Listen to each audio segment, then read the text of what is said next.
had a moment where he worked his entire life, ran around the streets of Louisville, Kentucky, telling everyone he's the greatest, telling everyone he's going to be the Golden Gloves champion, telling everyone he's going to win the gold medal.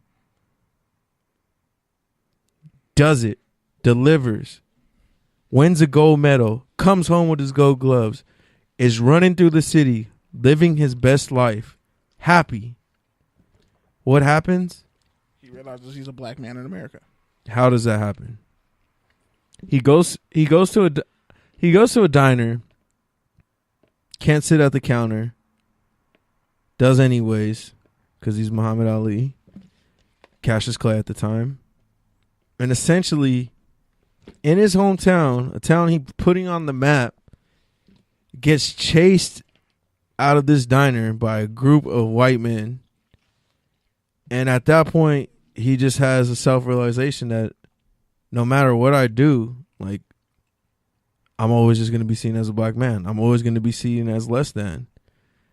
And so he walks into a pawn shop, tries to sell his gold medal. They realize the gold medal is not worth anything. It's not really gold. And so he realizes all that he's worked for his young life is really essentially for nothing because it's worth nothing. He got no respect. Bullshit. And so he throws his medal into the water. And from that point, his whole life changed. His whole perspective on life changed. And we knew what his intentions were because they were always vocalized. It wasn't just, oh, now all of a sudden I'm political. All of a sudden I'm Muhammad Ali. He always let people know he was the greatest. He always let people know what he stood for. But that was just a tangent on Muhammad Ali. No, not everybody can be that boisterous person. Exactly. And I get it. Do you know what Al Heyman looks like? I get it. And I think... Answer my question. You know who Al, you know who Al Heyman is? He's literally like a black dude he pretty much forced HBO out of boxing. One of the greatest boxing promoters of all time. He's the reason Floyd got out of his contract with Bob Arum, and he made Floyd a millionaire. He made a bunch of other people millionaires. And you can't find 7 pictures of Al Heyman anywhere on earth. I've heard of him. He could walk in this room and spit in your face, and you still wouldn't know who the hell he is. I wouldn't know what he looked like now. Exactly. So not everybody works behind the scenes different. Me? No. But let me finish. Let me finish. Let me bring it back to Kaepernick.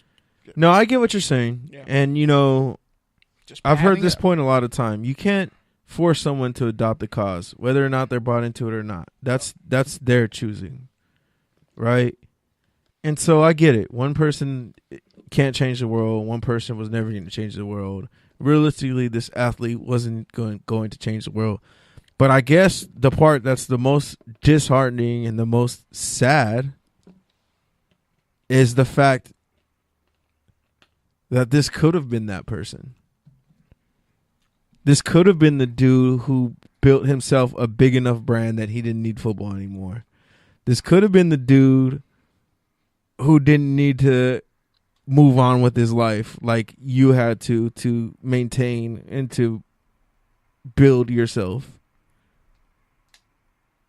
He could have kept going with this for a long time. For the right reason. He didn't have to. I mean, yeah, you're right. He didn't have to. And maybe he wasn't always going to. Maybe he is ready to move on with his life. I don't know. But I guess, like I said, the saddest and most disheartening part of it is that he could have been. You wanted him to. You wanted him to because he I think, you wanted him to because I can tell from a place of like, finally, someone who's that close to the brass ring who can break it up and divide it to the people, and we can really change we can create a paradigm shift, and he doesn't do it. It's not even... He doesn't do what you would have probably done in that It's situation. not even that. More so of like... I mean, yeah, it's kind of partially that, but like, again, you know, I think about Ali, and Ali didn't get a bag from Nike during that time.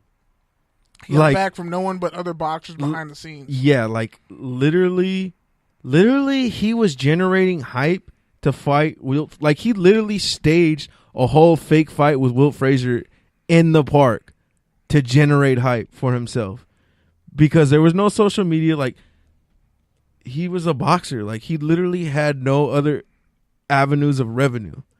Now we live in a different era, and Kaepernick built these other things, And he could have did these other things, and he was able to maintain himself in a way that Ali couldn't do in the 60s. Yeah. So he could have kept going, as Ali did. I think you wanted the man to be the solution to the problem. I mean, like you said, really, realistically, money was it's never going to solution happen. to the problem. Realistically, that was never going to happen. But you hoped for it. yeah, he could have been the one. Money wins in this situation. Now, like white supremacy, racism, all that stuff, it's not going to stop. He could get pulled over by the cops tomorrow. Is what it is. The government could go after him for that money. It is what it is. But, by the way, let's all pray and, guard Nipsey Hussle with all our lives, because he's doing a documentary on Dr. Sebi. And Dr. Sebi, if you know who he literally cured cancer and herpes and a bunch of other stuff. And then he brought 77 people with him to court, to the Supreme Court, when they said, prove that you cured all these people, and he did. So, yeah. And also there was like a year where I think over 100 herbal doctors were murdered in 1 year, and nobody know what the hell happened or how it happened. So yeah, there's cures in nature and all around us. That's why they keep destroying rainforests. But whatever. That was a tangent. Hey, but one thing I do want to talk about on a tangent, we gotta talk about how Mass Antonio Brown. No, besides all that, we're not gonna have. We can talk about that next week. I feel like we could talk about it in 5 minutes. We'll have all that next week. I feel like we can talk about it in 5 minutes. No, we really don't need to. Like we're gonna be straining for content over the next few weeks, anyways. No, you won't. We're gonna be talking about the same things that we would have talked about tonight. So honestly, I'm fine with this just being the Kaepernick episode. I believed in you. Like really, you had a chance to be the change, and you didn't do it. Like really, like what are you gonna say this week that you can't say next week? Exactly. I don't even remember what I was gonna say. There you go. Where was I? I don't. You got off the Kaepernick and Muhammad Ali tangent. You were talking about, and I was talking about. Oh shit. Yeah, I totally forgot. Because I thought I was gonna go off what you said, but no, pretty much. Yeah, we're not talking about Antonio Brown. Oh yeah, I know what I was gonna say. Tangent. We gotta talk about how Netflix is essentially a gatekeeper. Yeah. By how not only how they surface content in their algorithms, they canceled The Punisher with their own content being, first. But besides that, what is Apple doing? The way they categorize movies is a form of framing and agenda setting, and I would love. He said my word. And I would love to really study and dive into that, because I've seen a lot of documentaries labeled conspiracy, and YouTube is deleting all conspiracy, quote unquote conspiracy theory videos off YouTube. So Pinterest has deleted what's a conspiracy? herbal health recommendations and stuff like that. Instagram should Facebook too. Instagram should delete Instagram thirst traps.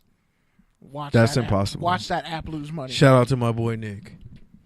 That dude be thirst trapping every day. Thirst trapping dudes. He might sue you or fight you. I'm not gonna say anyways, man. All right. My Angel look away pick was still dope. Is there anything you were gonna say in the rant? Because I feel like we started with the rant, so I feel like we can officially end the show. Do you really want to go last? Or do you I really don't have anything that I want to say. I already said at the top of the show, and it pretty much trickled into Kaepernick. So unless you really want something to rant on, I would just say we end it. I got a couple things to say. All right, go for it. All right, I just want to say, fuck cancer. It sucks. It's terrible. I just want to say, everybody, send out your prayers to a friend of the show and fellow CSUN alum and journalist, Alex Vejar. His mother this morning passed away from stage 4 lung cancer. Wow. And condolences. He had a very powerful Instagram post, and yeah, I'd say his you can add him at Alex V Reporting, ALEXVREPORTING. Please flood his Twitter timeline, his Facebook page, and his Instagram with well wishes and condolences, because the family really needs it right now. I know 2 people who've lost their mother, and both those people were under the age of like 32. That's some heavy shit. I don't know what I would do if I lost my mom. And yeah, I pray for Vejar, man. Just pray for him, pray for his family. Fuck cancer. Yeah, I'm really like this episode. We got a lot. Sometimes, like, and this is just a hallmark of this show, we don't really give a fuck about the stats. I like, if I wanted to read off stats and ports and numbers, I would go like start a YouTube channel and chase down leads and try to be like this old school reporter. Like, no, we want to talk about sports and culture in a nuanced fashion that when you listen to it, you realize, oh, this weren't just 2 people blowing out their ass for like an hour or 2 hours. So I hope you take that away from this show, because that's what we want to provide. That's what we think about every day when we do this. And that's the true intention of what Touchdowns and Tangents is. We'll give you sports, but you need to pay attention to the tangents. Because chances are, whatever we're talking about, it may not hit you this week. It may not hit you next week. But it'll eventually hit you. And you'll wish someone was there to have that conversation with you, or at least to hear it. And I hope you take heed to what was said tonight. We don't have the answers. We just have options and things to think about. I can't tell you to be a morally right person. I can't tell you you should do this, you should fight and die on this hill. That's up to you. But if you're going to be on code, be on code. If you're going to be about that life, be about that life. But have some integrity while you do it. That's all we ask. And pray for your fellow man. And don't be a fuckboy. Don't be a shithead. Don't take wings pics. First off, I might. But yeah, no, that was a great way to end the show. So just hold your petty comment for off air. Let's end on that. There was no petty comment. Yeah. Shout out to my mom. Shout out to everybody who made my birthday very special. Happy birthday to you once again. Thank you. Condolences to Vejar and his family. Touchdowns and Tangents. Shout out to the Good News radio station. Secret word is good, in case you missed it. Shout out to X Squad affiliates and FPC Radio for always messing with us. And shout out to your favorite podcast app where you may or may not be listening to the show. But either way, if you can do one thing for the show, we just ask that you share it with somebody else who you think might appreciate a non-traditional sports show that bleeds into culture and everything that entails. And hopefully it will add value to their life and help them get through their day. And they'll thank you. And you guys will have an even better relationship. So, yeah. Touchdowns and Tangents. I'm Pete D. Camarillo. I'm Kenneth Frank James Berry. He's at Ozo Grande on Twitter. Ozo Grande. I'm at Pete Certified. You can find all our stuff at TDs_tangents on both Instagram and Twitter. That's really our main avenues, but we're all over the place. So you can pretty much just type that in and find it. All right. Have a good week. Keep fighting for the cause. Never give up. Don't ever give up. One more time, like Jimmy V said. Don't give up. Yeah.